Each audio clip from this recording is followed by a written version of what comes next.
Once upon a time, in a faraway land, there lived a man so exceptional that the divine hosts of heaven and hell were forced to take note. A man dangerous enough to bring Satan to his knees, but selfless enough to make God himself raise an eyebrow. How did this come to pass?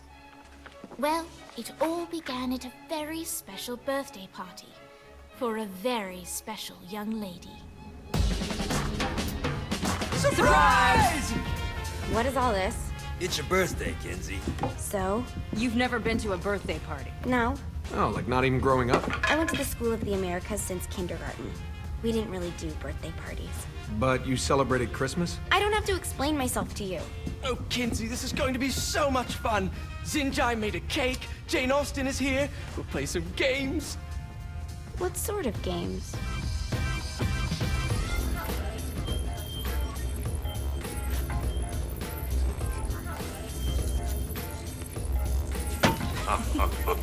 So you celebrate birthdays by trafficking with spirits? It's spooky and fun. It's a bunch of letters. It's tradition. Every slumber party has to involve a spirit board. Slumber party? How's it work? We ask it a question, and the spirit of the board will reveal the answer. How? Yeah, someone pushes the pointy thing to wherever they want. Wait. Can we go back to you and your slumber parties? No time. All right. Everyone put their hands on the cursor. Cursor. I feel the magic already. All right. Will the President/God Emperor for life ever choose a partner to reign alongside them? No. Ooh, someone's getting married. Shut up, Matt. Who will tame the president's wild heart? What are you guys trying to spell? I'm not moving it. That's the spirit, Kinzie. I'm serious. I'm not moving it either. Neither am I. Jezebel? Who the fuck is...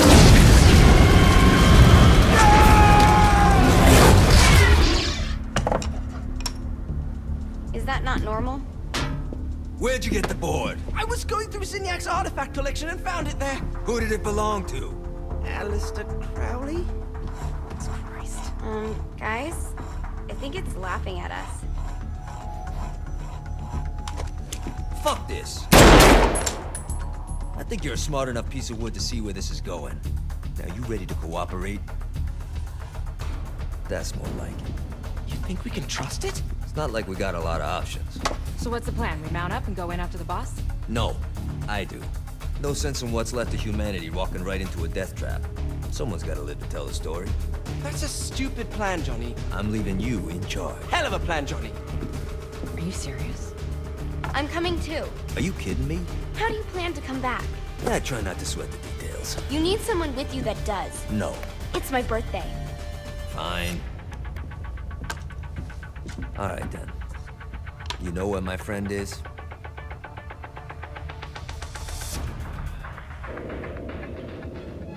True to its word, the spirit board opened up another portal and sent Johnny and Kinzie screaming into hell.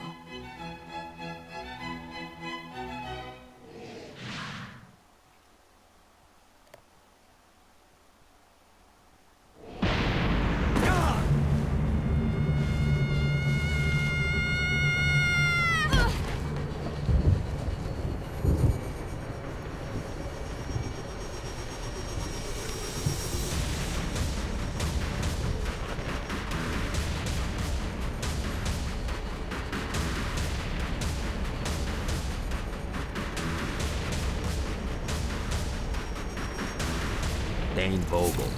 Ultor's behind this, I know it. Ultor and the Saints haven't been enemies in years. You really think he's responsible? You don't know him like I do. The boss put him through a window for a reason. The reason was the boss was kind of fucking crazy back then. That's a fair point. You know how much easier this would be if we just found a car? You know how much easier this would be if you just gave me a second? Thanks. Alright, now how are we gonna find the Ultor building? Biggest building down here, giant Ultor sign on it. I don't think this is a problem. I'll buy that.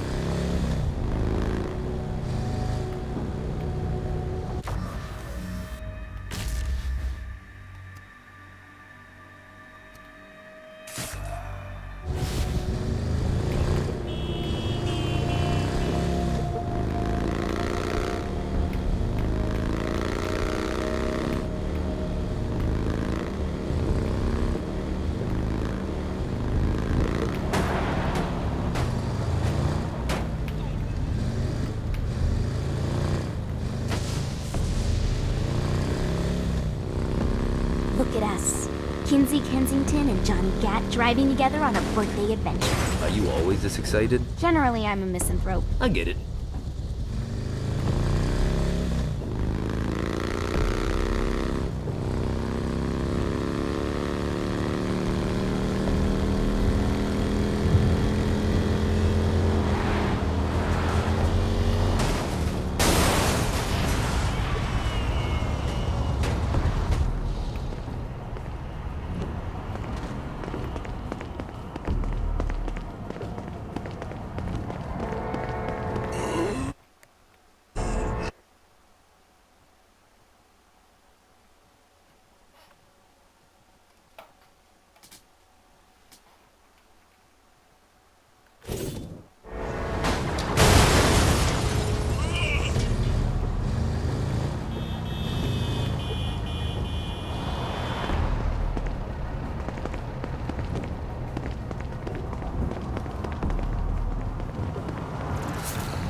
I think we may have got the attention of the demons.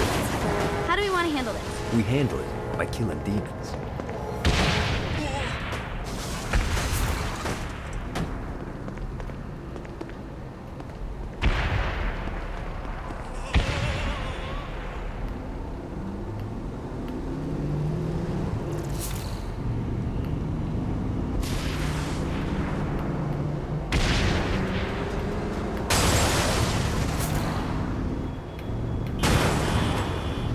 This is hell. Not as bad as I thought. It kind of reminds me of Steelport.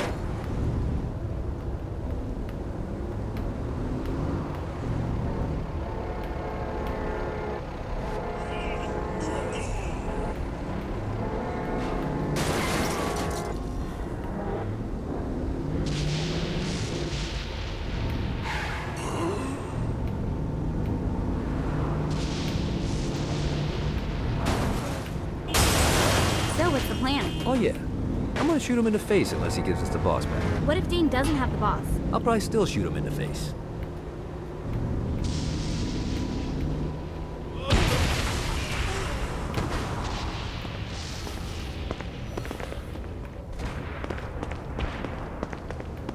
Come at me, motherfucker!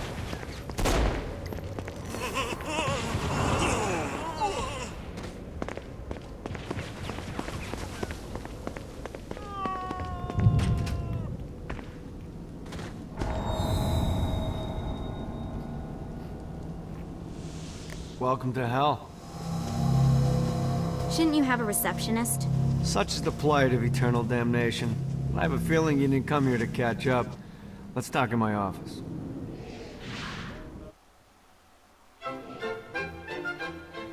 Not even death could stop the enterprising Vogel, who wasted no time in setting up an Altor branch in the bowels of hell.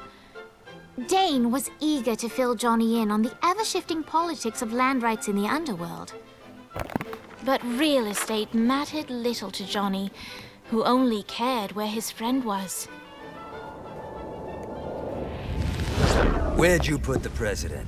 I've been trying to explain that. I didn't take them. Bullshit. You expect me to believe you just happened to be the first thing we see in hell? Maybe it's just me, but your thank you sounds more like an accusation. That's probably because he plans to kill you. Okay. I get the trust issues. Can I show you something? The pieces all came together. The president had caused more chaos and destruction than any other in human history. It was only natural that Satan would want them to marry his daughter. They needed a plan. And Johnny had one. I'm gonna shoot the devil in the face. I think you might be skipping some details. No, I said in the face. I like the commitment, but you gotta find a way to get close enough to him in the first place. When's the wedding? I'll just show up And then you'll shoot him in the face. Sorry, but it's a little more complicated than that. These things are tied to the soul. You won't be able to enter without one. So how do we get one? You get his attention. I know some places that are of particular value to the father of the bride. You hit those, you'll get your shot. Wait, why would Satan give out an invitation for destroying his stuff? Oh, he won't, but it should piss him off enough to get him to attack Johnny personally. Either the devil kills Gat and Ultor gets the construction contracts to rebuild what was destroyed, or Johnny kills Satan and I'll have to pay less taxes. It's pretty win-win. That's why you're helping us? To make more money in hell? Hell's what you make of it, sweetie. Works for me. What you got? All right. Satan had entrusted the day-to-day running of hell to 5 archdukes, and Dane knew how to find them all. But beyond that, not everyone in hell was content to go along with Satan's status quo.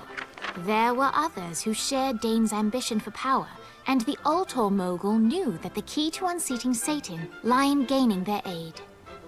But before Johnny set out to wage war against the Prince of Darkness, Dane had one final gift.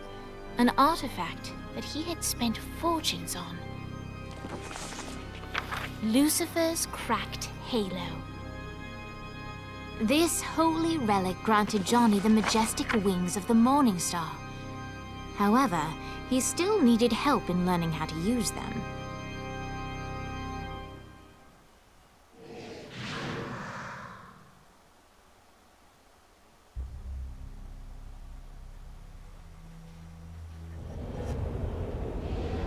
All right, you got me out in the sticks. Now what? Would it kill you to show a little excitement? You're about to experience angelic flight, for Christ's sake. Dane. Someone needs a nap. Just collect some soul, great.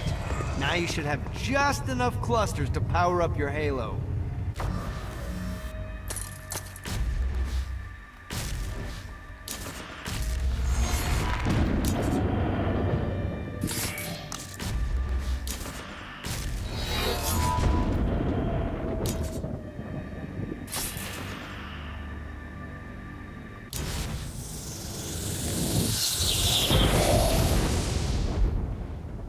All right, let's start slow. Try to jump over to that next island. Also, the longer you charge your wings before jumping, the further you'll go.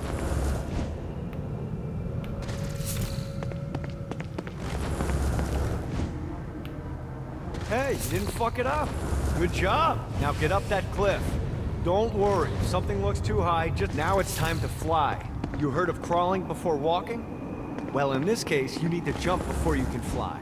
Launch yourself in the air with a jump, and then hold your wings out to glide to that next island. I put out some orbs to show you the path. You'll have to dive to reach the next island. Do that by pointing your head down. Don't worry, the rest of your body will follow.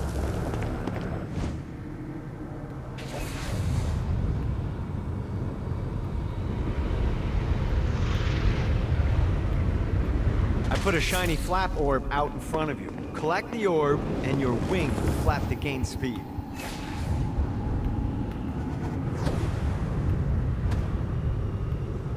All right, now try flapping those wings on your own. Do a flap on your way to the next island.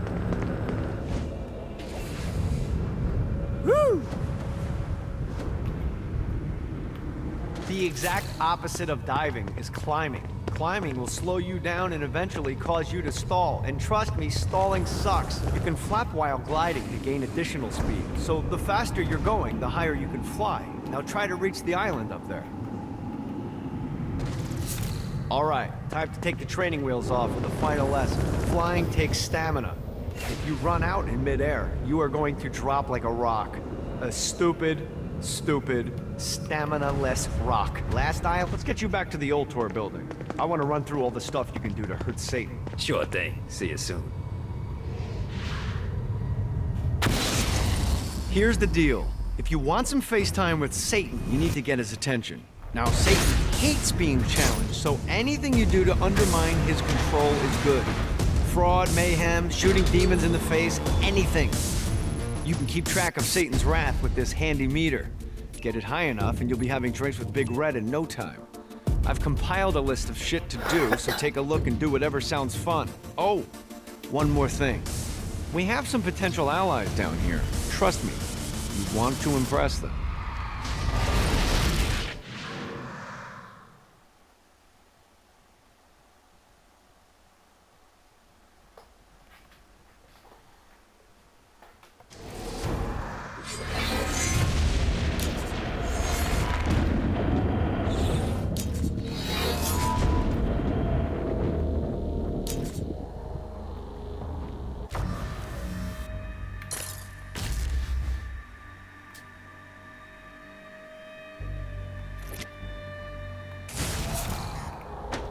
Check out the vending machine near the Ultor building.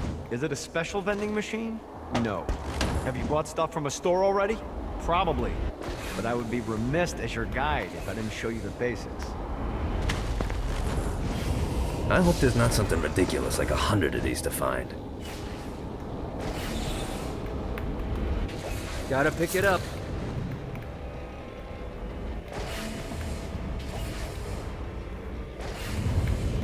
Gotta touch down.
Getting better and better.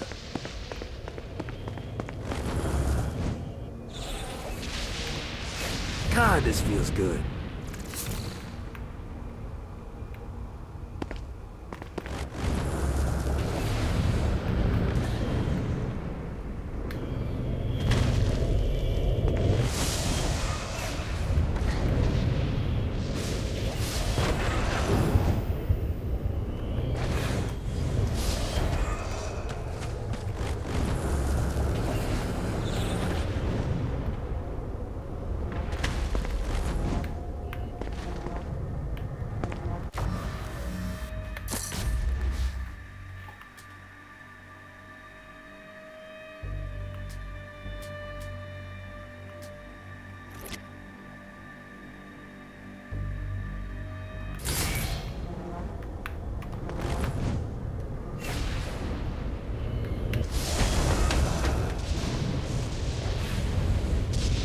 Yeah!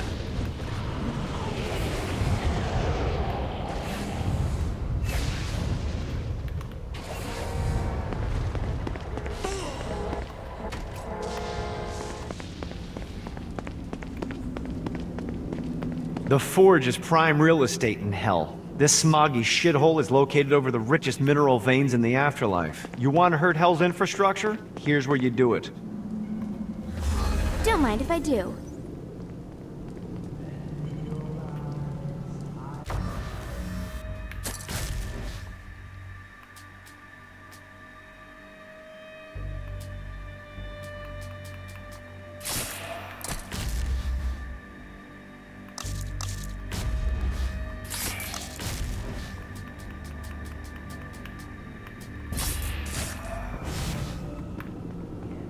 For what it's worth, all things considered, I'm kind of living the dream.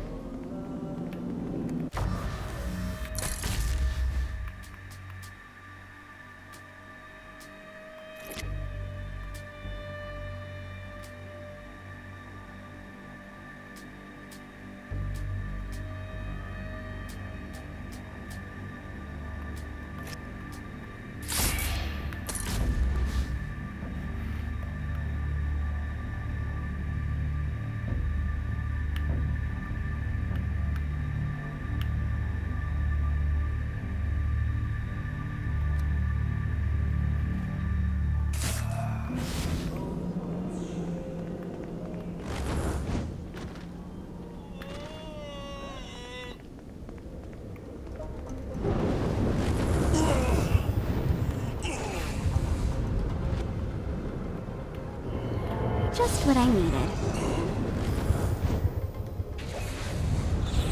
Come on!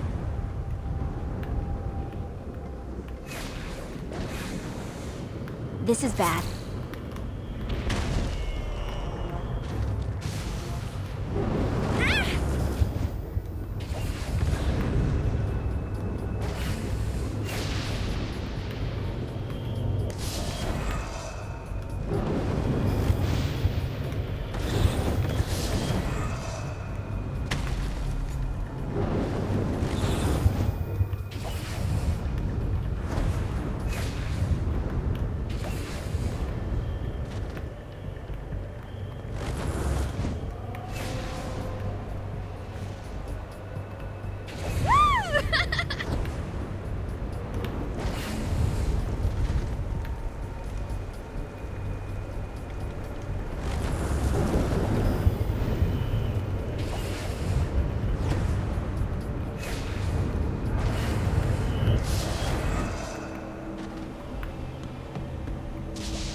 Abandoned ship!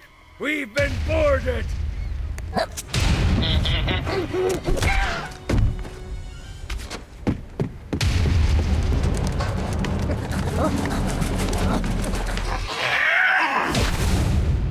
Get these damn things off my ship!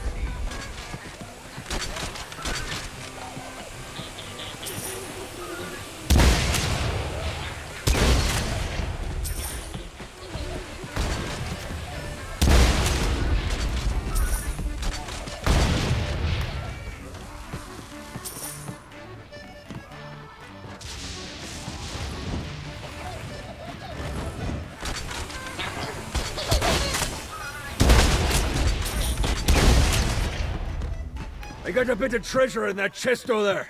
The weapon you find inside may help with our little imp problem.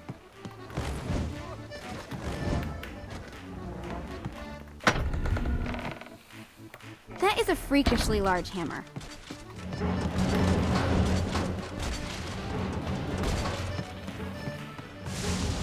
Teacup! Teacup! Come on!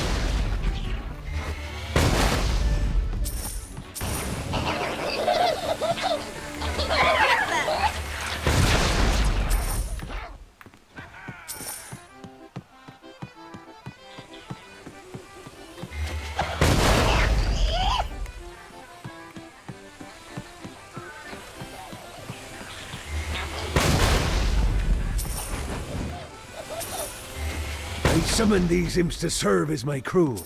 I forgot what a handful they could be. Once aboard, they wouldn't listen to their captain. They ran amok in the bowels of the ship.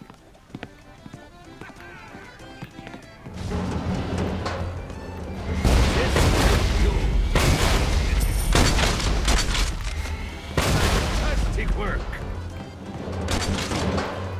I am the birds of the seven seas. Oh God, they're swarming me! What the? You should never mess with the Saints. Get off of me!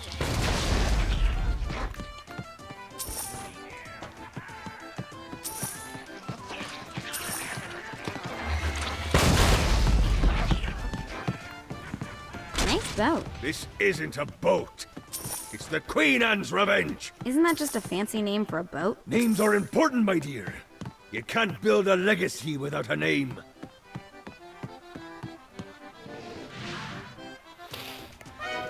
Zinyak's destruction of Earth had a profound impact on the afterlife. To heaven, it was a logistical nightmare. St. Peter's meticulous nature drove purgatory wait times to unbearable levels. Meanwhile, in hell, where souls in pain were used as currency, it created a new era of prosperity for the wickedly enterprising.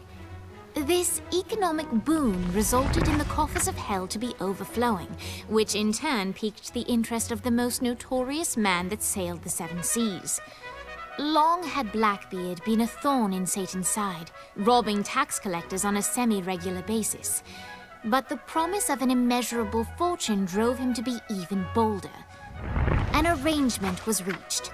Blackbeard would provide information on strategic targets in exchange for a share of the profit. Johnny, who was interested in murder, not money, happily agreed.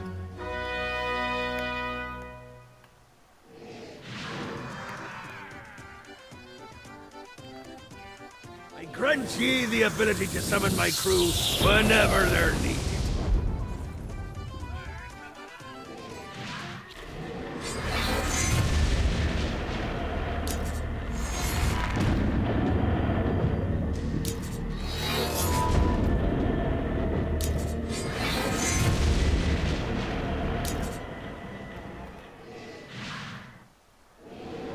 All right, matey. It's time for your lesson. Let's summon me favorite scurvy-riddled hellion, the Imp. Why don't you start off by summoning an Imp to take out those enemies?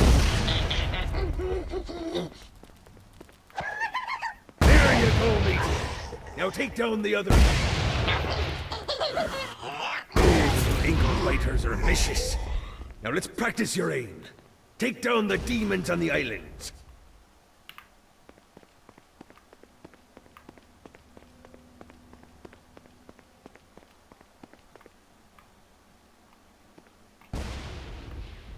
Few things are as rewarding as pressing someone into service, am I right?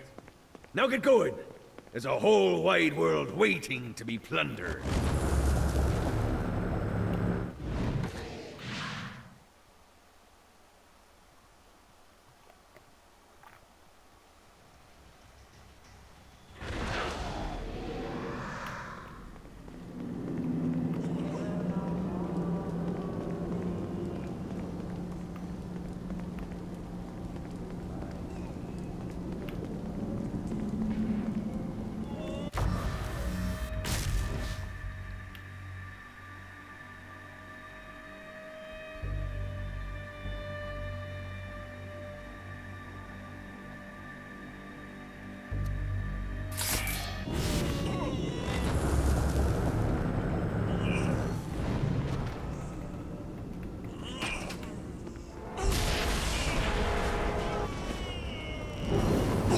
I raided a Interpol office and found information on where the president is being kept. Evidently, they've been trapped in some sort of soul crystal inside Satan's palace. Breaking in is an impossibility. Your best bet to save them is to continue to track... My lawyer, Legal Lee, figured out a way to get some gold-level clients a fast track out of hell. The more abuse you put these guys through, the more years we can shave off. Lee suggested running clients through the designated intersections to boost their punishment.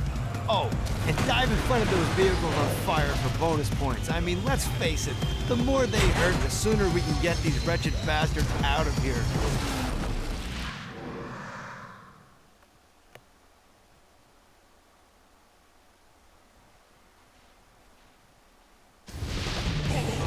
While his wife Laura was admitted into heaven, the Heavenly Father was less forgiving of poor Tobias, whose shirtless antics as a crazed drug dealer firmly earned him a place inside the Great Inferno. However, ever the optimist, Tobias tried to look on the bright side of being transformed into a husk. After all, while the removal of his signature dreadlocks was a disappointment, he was finally free from having to wear pants ever again.